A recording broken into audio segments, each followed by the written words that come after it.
Hey movie fans, happy May the 4th, and May the 4th be with you. Every once in a while I like to do how it could work, where I take a character, an idea, and basically say how it could work in a movie. Well, in honor of May the 4th, I thought I'd do the exact same thing with Star Wars Episode 8. How the story will play out, what happens with all the characters, who's going to what side, and eventually, how it'll all play out. This is all just for fun to get you in the Star Wars spirit, so don't take this as gospel of, this is what will happen with Episode 8. And also, I've been trying to stay away from Episode 8 spoilers, so I really do not know anything about the movie going in, but this is what I think will happen with Episode 8. Without further ado, here's how it could work. Star Wars Episode 8. We start by descending onto a planet that we've never seen before. Here, we see a whole bunch of the Resistance basically gathered all for one reason. To honor Han Solo. See, in Episode 7, he just kind of died. Spoiler alert, there's no pomp, there's no circumstance, he just kind of happened. Han Solo is a major character. We need to linger on that death a little bit more. We need to let it sit in. So, they're all here to honor the memory of Han Solo and basically hold a funeral. There's no body, because there's nothing to be found, but they hold a funeral for Han Solo. So we have Poe, Leia, Lando, because he would absolutely be there to honor his friend, and Benicio del Toro. Del Toro has been added to the cast in an unspecified role, so I'm going to put him with the Resistance for now, as basically just one of the captains there. All of them are there to honor the life of Han Solo and basically send him off like he deserves. And they're basically also kind of there to celebrate the fact that they scored a major victory over the First Order by destroying Starkiller Base. However, as the ceremony progresses, they are ambushed by the First Order. They are under attack. This attack, however, is led by Captain Phasma because, frankly, she needs something to do. And so, in my version of Episode 8, she's going to be much more militaristic. She's going to be actually the one leading the forces. Why? We'll get to Kylo later, but for now, we're cutting to Phasma as she's just wrecking everyone. She's laying waste to this ceremony, desecrating it as everyone in the Resistance is fleeing this, that, and the other way. We get some nice action with Poe, as we really need some more screen time with Poe. He is able to get away with Princess Leia, now General Leia, Lando, and Del Toro's character as they escape to his homeworld of Yavin 4, the original base of the Rebels in Star Wars Episode 4, which is in fact Poe's homeworld. Where is everyone else during this time? Well, Rey, as we know from Episode 7, is with Luke. She's on that planet that he's been secluded. In my version, this movie takes place exactly after Episode 7, like right up against each other. Hence why Chewbacca is not at Han Solo's funeral. Sorry, Chewie, but you were flying the Falcon. You want to make sure Rey's safe. So Rey appears to Luke. Luke, however, seems very deeply saddened that Rey is here, and really does not want to be seen, does not want anyone around him, and he kind of shuns her initially. He says, "You shouldn't have come. They will know you're here. They will drag you into this war. This is not what is intended for anyone. This is all my fault." And he goes into really what happened, some exposition that was needed for Episode 7, but we never really got. We find out what drove Luke to this isolation. So he explains that Kylo, as we know, was one of his students. He had plenty of students, but Kylo is the one that really shone the brightest, primarily because his sister and his brother-in-law, Leia and Han, were just like, we have someone truly special. He's your nephew. He can do a lot of great things for the Resistance. He can keep us safe. But he kind of has this fear. But we think you can handle him. So Kylo already has his fear instilled in him before he gets to Luke. Luke trains him to the best of his ability. However, he's still drawn to this fear, this anger, this darkness. And Snoke, as Luke explains, Snoke has been watching the Skywalkers forever. And he has picked apart where the weaknesses are, so claims Luke. And through Snoke, Kylo was able to form the Knights of Ren and slaughtered every apprentice that Luke had in this new Jedi temple. Luke could not handle the grief that he was not able to save his nephew, thus fleeing the responsibility. He says Snoke abducted him, corrupted him, and he turned him into a monster. Now we cut to Kylo in action. He's training amidst a multitude of droids, all at Snoke's command. Because as we know, at the end of Episode 7, Snoke said, "Bring him to me, we will complete his training." Here we see that training that Kylo is in, and he is going berserk. He's tapping into this anger. He's fighting much more aggressively. He's just downright angry and pissed off at the world. And he's holding nothing back against these droids. He's clearly at a new level. Here we get our first look at Snoke in person, not just in hologram. He tells Kylo, "Your anger is your greatest weakness, but also your greatest strength. Utilize it, and you will never fail." Yeah, Snoke blends into Palpatine voice when I try and deliver, but whatever. Basically, Kylo then says to him, "I want to tap into this anger. I want to use my anger more to purge my fears. But I'll be honest, Master, I've been having this call to the light." This is the first time that Kylo opens up this weakness to his master. And Snoke is a bit surprised by this, but not completely. He could sense that Kylo's being struggling with the balance of the Force, whether he's called to the light or called to the dark. And so he says, "Kylo, stay in the dark. Do not go to the light like your weak grandfather did." And so it's at this time that Kylo starts shifting and doesn't really know if he can trust Snoke anymore, because as we know, he basically worships his grandfather. Do not be weak like your grandfather was. He had a moment of weakness in an otherwise incorruptible career. He was a fine soldier, but sympathy is what ruined him. We cut back to Poe, Leia, Lando, and Del Toro back on Yavin 4. They're scurrying to basically try and connect with anybody they can that belongs to the Resistance. Poe is trying all channels. He's like, "Okay, anybody. We're at Yavin 4, the base that we were back when we were the Rebels." Yes, he was still a small child, but Yavin 4 is what Poe just calls home. So that place will be safe. He's trying to get anybody. Eventually, he gets BB-8 on an emergency channel. Where's BB-8? He's currently taking care of Finn. Finn has been rehabilitating after that spine injury that was caused at the hands of Kylo Ren. Basically, he's like, "Yeah, I'm doing a little bit better, but I can only do moderate amount of work. I can only move a little bit. I'm still kind of recovering." But he's like, I'll try and get as many people as I can for you, Poe. We're on our way. Give us a couple days. We'll rally the troops. We'll come back to Yavin 4. We're on our way. Don't worry. We cut back to Kylo and Snoke as basically they continue their training. At this time, General Hux comes in. He's like, "Okay, guys, so our intel, our man on the inside of the Resistance is basically telling us that everyone is meeting on Yavin 4, and they're going to be meeting there in the next couple days to regroup and reassess the situation. So if we want to eradicate the Resistance once and for all, we need to go to Yavin 4 now." Snoke tells Kylo, "Go, and don't screw it up like you have the past couple times, or I will replace you." As he leaves to go collect Phasma and the rest of the troops, Hux turns back to Snoke. He's like, "Are you sure that he's the right one to lead us? He's an immature child led by emotion." And Snoke's like, "He's not the one to lead us, but he's the right tool to get us the one that will." At this time, we cut back to Rey as she's meditating. She's in this deep trance. We don't see her anymore after the opening shot of her just sitting. After that, we go back to this dark, ethereal place, clearly a vision, a dark void. As she hears Luke's voice saying, "What do you see?" I don't see anything. Concentrate. Let the Force flow through you," echoing the words of his master, Obi-Wan. So, she's like, "I don't see anything. Wait, I see something." She begins to see her friends, Poe, Finn, BB-8, Leia, even Han. And then, as soon as they all appear, they're all just killed on the spot by the First Order. She's like, "No! Wait, what's happening?"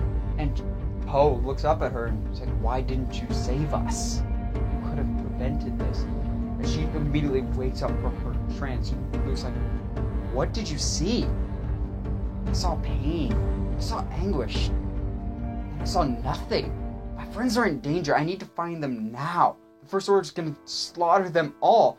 Luke's like, "No, that's a trick from the dark side. That's a vision that they gave you to trap you. They want you. You're powerful. They will use you against the Resistance.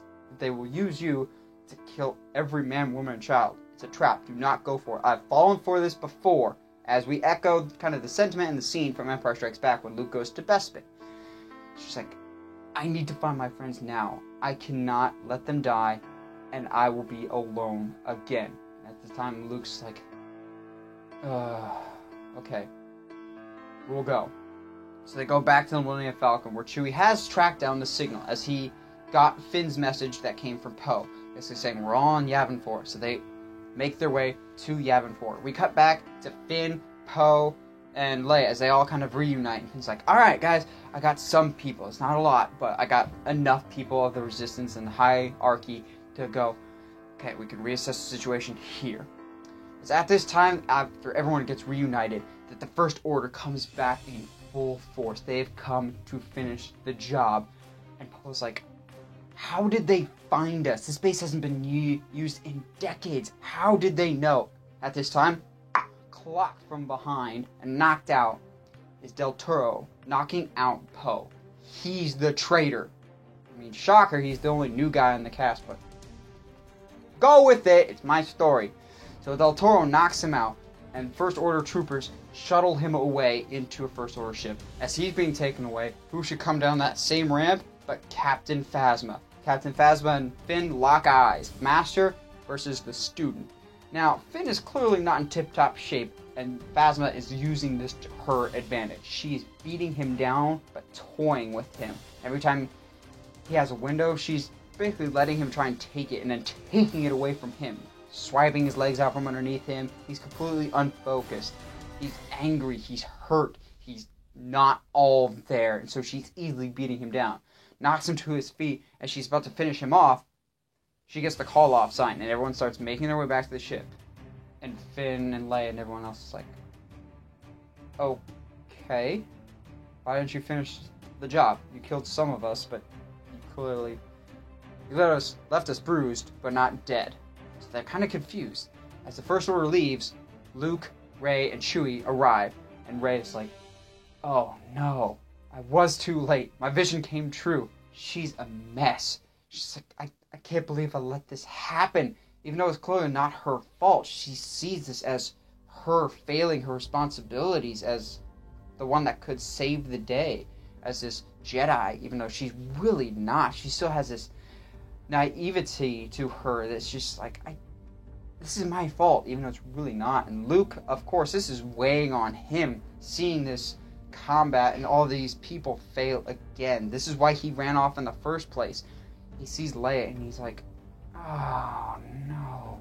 He's just devastated because he's reunited with his sister that he feels he let down. He made Kylo into what he is in his mind. And Leia sees him and hugs him. It's like, oh, how I've missed you, brother. And it's a really good moment of, I forgive you. It's not your fault for what happened to Ben. She keeps saying, it's not your fault. It's not your fault. It will be okay. Ben will see the light. And Rey's like, where is everybody? First of all, where is everybody? She finds Finn basically all beaten up, even more. Finn's really been through the washer in this situation, and he's just like laying there. It's like, we were ambushed by the First Order. Del Toro betrayed us. Whatever you want to call Del Toro in this. Just give him a name in the comment section. Del Toro's character betrayed us. And they took away Finn. He's with the First Order now. And Rey's like, I'm bringing him back. She's got to make up for this. He's like, are you nuts? No one's going to go with you. You're going to go right into enemy territory? She's like, yeah, I'm going to bring Poe back. It's my responsibility. They came here looking for me. I'm going to go to them. Now we see Poe. This time, he's not being interrogated by Kylo. He's being interrogated by Snoke. And we get some nice backstory on Snoke. He's like, I've lived for a really long time. You could try and guess how old I am, and you'll still be wrong. I've lived through many empires rising and falling, so I know what it takes to win a war and truly rule the galaxy. Sacrifices must be made. Pawns must be played. You may be the best pilot in the galaxy, but you still are a pawn in my game. You are what's going to bring my new apprentice to me. Rey lands on the base as she makes her way throughout the facility, noticing that there's really not much security. There's no one really around. It's like, okay, maybe I'm slipping under the radar and they don't know I'm here. She reaches a main throne room that's completely empty. The door behind her closes. She begins to wander around and sees all these old markings that she really can't make out what they're saying. The door behind her opens, revealing Kylo. Rey ignites her lightsaber, ready for battle, and Kylo's like, no. Now's not the time for that. Now it's time to meet our master. Rey's like, I have no master. What are you talking about? Oh, well, you're about to meet our master anyway. And if you don't, we will kill the one that you've come here to save. Rey, seeing no other options, puts her lightsaber away and walks with Kylo. The two of them walk to meet with Snoke. They enter yet another throne room, and Snoke is sitting on this massive chair, kind of like Palpatine in Return of the Jedi. And he's like, "Welcome, Rey. My name is Snoke. I'm sure by now you've heard of me." And Rey's like, "I've heard how you slaughtered Jedi, how you corrupted Jedi, how you made Ben Solo over here, you're basically your henchman who carries out your orders, and basically have ruled the galaxy through fear and oppression." He's like, "Well, I don't know who this Ben is. I only know of Kylo, my loyal servant," as Kylo's beaming with pride. He's like, "Okay, we're good. He appreciates me." As we cut back to Snoke, it's like, "Well, it doesn't seem all that surprising that your father would lie to you about my true motivations." "Oh, he didn't tell you, did he?" Rey's confused. She's like, What are you talking about? Your master, he didn't tell you. Your name is Rey Skywalker. Did he not think to tell his own daughter of her heritage? Of her divine calling with the Force? Oh. Isn't that peculiar? And Rey's like, No, Luke's not my dad. He's like, "Okay. Prove that he's not. I've had visions of the Jedi. I've had visions of my parents. Yes, they left me when I was a small child, but I distinctly remember my parents." He's like, "How do you know that wasn't a vision given to you by your father, Luke, to hide you from the truth because of his shame of failing my proudest student, Kylo? Maybe he didn't want to fail his actual bloodline." And Rey snaps. "He is not my dad, and even if he was, he would never do such a thing." Ignites her lightsaber and goes to hack Snoke. She's like, I've had it." As she goes to kill Snoke, Kylo intercepts it, and the two lock in an epic fight. They're just going at it. Kylo is the one more in reserve this time, as Rey is emotionally compromised. She's flying off the handle. She's angry. She's just ticked off. She's hacking and slashing. She has no form. Kylo momentarily gets the upper hand, but even untrained, Rey is still more powerful than Kylo, even after all of his training. He goes for the Force, grab thing. You know what I'm talking about. This thing that he does to her several times in Episode 7. However, this time, as he's about to do it, she chops off Kylo's hand. He drops to the ground, knowing he's basically been beat. He really can't do anything now. She has the upper hand. She has the lightsaber to Kylo's throat. And Snoke comes down. "You have anger in your family. It's in your blood, my child. Your grandfather had it. Your father had it. Now you have it. Your father was weak, as was your grandfather. But break that line. Embrace this power that you have within you. Come with me and I can teach you things your father never could. Come with me and I can teach you how to conquer your fear. How to conquer isolation. Come with me and I will never leave you like your father did." Snoke says, "All I ask of you is to finish Kylo." And Kylo's like, what? I thought we were on the same page here." Snoke's like, "You were never my apprentice. You were only ever a tool to help me achieve my goal of basically finding the true power of Rey. Rey is the one that I've always wanted. Not you. You will never be as good as your grandfather.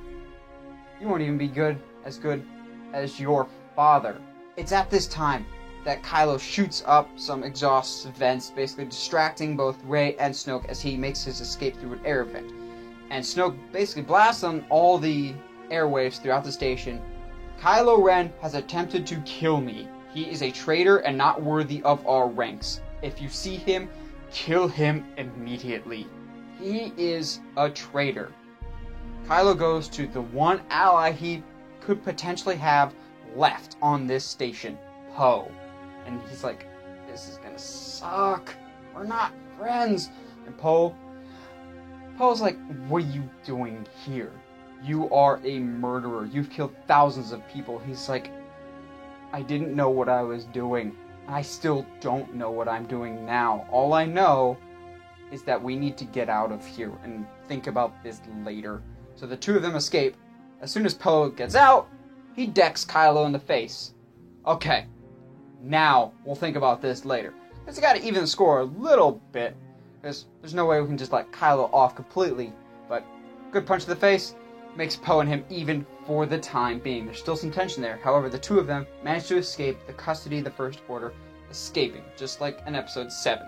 The final shot of Episode 8 is Kylo and Poe going back to wherever the Resistance has reformed. They've left Yavin 4 because it's completely compromised at this point, so they found another planet. And Kylo, not Kylo anymore, but Ben. He goes back and he sees his mother. Ashamed, he hangs his head. His mother lifts up his head and hugs him. Says, I love you. And Kylo just can't take it anymore. He's like, I'm sorry, Mom. I'm sorry about Dad. I'm sorry about everything. This is my fault. It's like, I know. And that's the last we see for Episode 8. So, what do you guys think of my Episode 8 story? Do you think I'm way off? Do you think I'm pretty close? You like where the story's progressing so far? Let me know in the comments below. And as always, if you like what you see and want to see more, subscribe to the channel, or find me on Facebook, Twitter, or Instagram at 17 Movie Reviews. Stay sharp, movie guys and gals, and may the Force be with you.